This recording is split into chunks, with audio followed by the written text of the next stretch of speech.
So I went to Milford, and so when I graduated, it was really important to me that I kind of came back and worked in the community that I grew up in, because I loved Milford. I had a great group of friends, and so it was really cool to be able to come back and give back.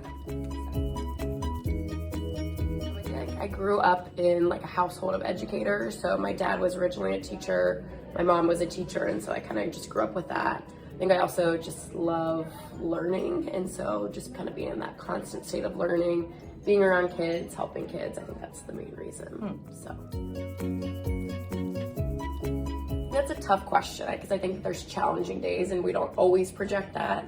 But I think, you have lots of really good days, and when you have a positive classroom atmosphere and you get along with students and all those, relationships that you build, I think is really important. So I think just kind of the positive attitude that you reflect, I think kind of can show that. So.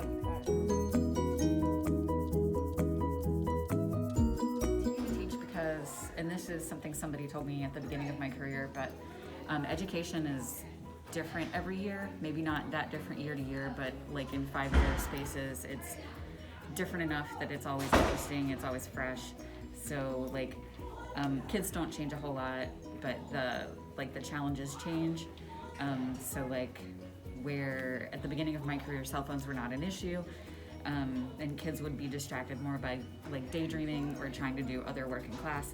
Now it's more social media, which is also very understandable because, social media is made to be interesting and made to be attractive, and it's effective. It makes you want to go on it and see what you're doing. Because I have no other usable skills in life, this is about the only thing I can do and still get paid to do it.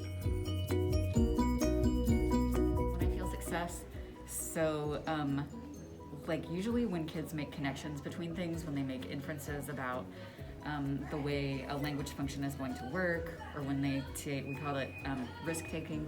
Like if they try something new that we haven't studied and they want to say something and they know some pieces of what they want to say, and they're clearly not certain that they are saying something that's going to be perfect or necessarily like standard French. I love it when they try to put together pieces of what they know to do something new, to extend their ability to communicate.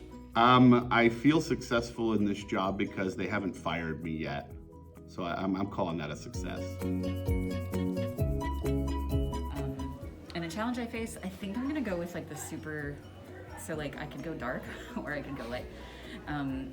Cell phones are a challenge. I feel really terrible for kids today about like the sort of mean stuff that goes on social media, and like you can't get away from it. It's just like on your phone in your pocket all the time. And then that's like the lighthearted one. The challenge is like knowing that some kids are going to go home and they're not going to feel as comfortable as they do at school. Like that's as a teacher, as you get older, just trying to stay relevant and not be one of those out of touch old people. The purpose of school is for students to gain knowledge and prepare for their life. And the knowledge could be academic, it could be social skills, how to interact with adults, how to interact with people. It's more than just our traditional knowledge, but I think it's gaining experiences that help us. It's a tough question. I think an ideal school matches the needs of the kids and the students in the school. As a school, we've got to adapt to meet the needs of the world. So, like if you look at like Flex Block this year, that was an adaptation done trying to figure out ways to provide students just ways to experience different things. And so the ideal school, it's hard because it depends. Be adaptable. You have to have your style, and you have to have, you have to be you, but you also need to be able to change with the times is needed and change with your students is needed. But as you change, you still have to be authentic, and you have to be you. So you can't change who you are. You might need to change your practice. I think that the purpose of school is for kids to get educated on like how hard college will be and learn how to do the workload there and like take notes and other life skills. And advice I would give to future teachers is probably focus more on like letting your students know like what exactly you're doing, like how what you're doing in the class is going to affect them in the future.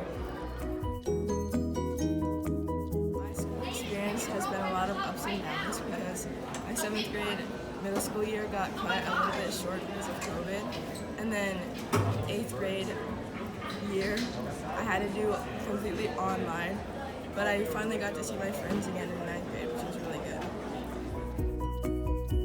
I think the ideal school would be something where students get to pick their own classes, their own times, something where people who get done with work quickly can move on to the next thing rather than being stuck doing nothing for hours.